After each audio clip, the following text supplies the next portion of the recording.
Greg became aware that he had something clutched in his right hand. He brought it up where he could see it. It was the wad of bloody tissues. And something else. Maura's mini-book, The Lost Unicorn.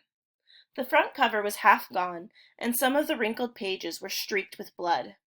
Illustrated in living color, Greg thought, and that made him smile, which forced a sharp pain up through his nose and left eye.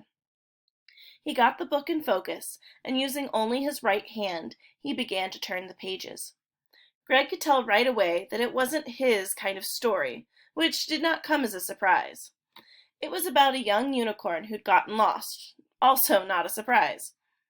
At first, the unicorn was terrified, but then she remembered what her mother and father had told her. If you ever have a problem, find someone with a bigger problem and offer to help. Do this and your own worries will disappear. So the unicorn went looking for someone to help and found a princess who had been kidnapped, locked in a tower by a wicked ogre. The unicorn used her horn to chop down a tree, which leaned against the tower and gave the princess a way to escape. Then the unicorn gave the princess a ride back to her mother's castle. The queen was so happy to have her daughter back that she asked 10 of her best knights to help the unicorn find her way home. And they all lived happily ever after. Even though it seemed like a lame story to him, Greg had to admit that the writing was good, and the artwork wasn't bad either.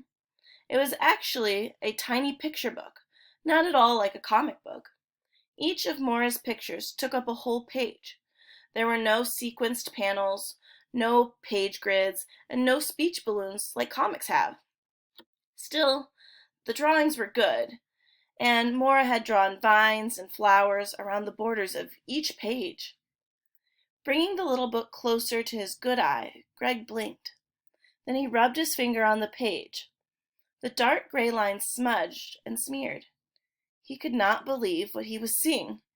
This is original artwork. Maura is drawing every book by hand and putting them together at one at a time. No wonder she went nuts when I started ripping this one up. Leaning his head back and closing both eyes, Greg smiled. He had just made an important discovery. This meant that Maura did not know how to mass produce her books. It meant that she had probably made only 4 or 5 of them, tops, and it meant that at her current skill level as a mini book producer, she was just messing around, hardly a serious competitor. Maura wasn't even in the minor leagues. And as his business mind clicked away, Greg saw the future grow bright again, with kids buying so many of his chunky comics that he would make tons of money. He would have to start getting his comics printed professionally. He'd have to hire a staff of artists to keep up with the increasing demand, maybe rent a building or buy one. He'd start a website and start selling to the major comics distributors too. Eventually, he'd have to open branch offices in New York, Chicago, Los Angeles, Hong Kong, and London too. Chunky Comics International. He'd get so rich that he could have a different limo for every day of the week, each with a comic book hero painted on the hood. Boing! Greg sat straight up, completely fuddled. He blinked. A cold pack lay on his arm, his head hurt, and he was on the cot in the nurse's office. Then the events of the day tumbled back into his memory. He'd been sound asleep. Mrs. Emmett smiled at him from her desk. Feeling better? Yeah, a little. Greg leaned back again, reaching for the cold pack. But then he made himself sit up. Actually, I feel a lot better, so I guess I should get to my next class. Greg had work to do. One more class period, and Thursday would be history. He had comics to sell. Maura came to the doorway.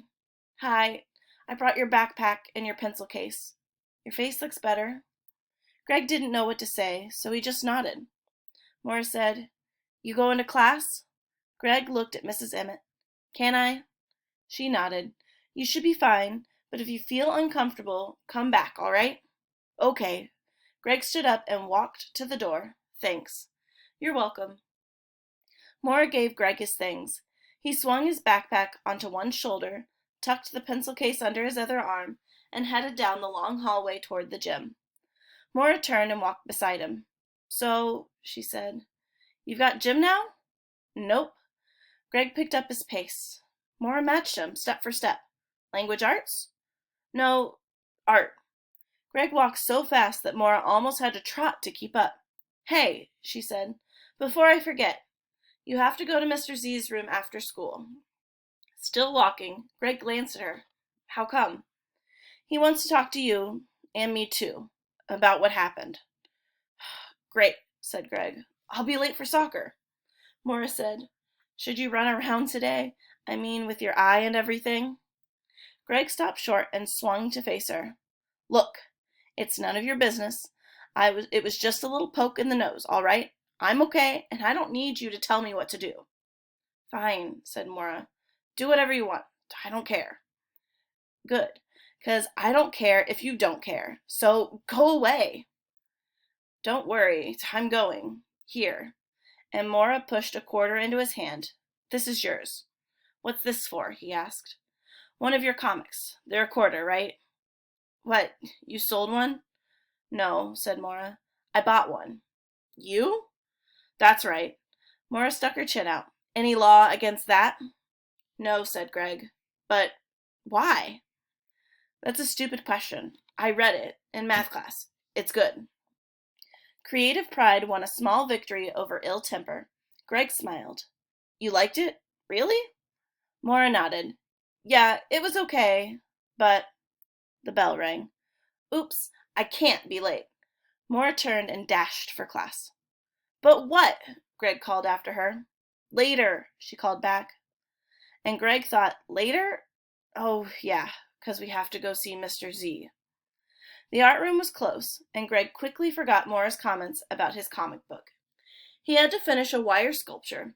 The thing was due Monday, and it was going to take a small miracle to get it done on time.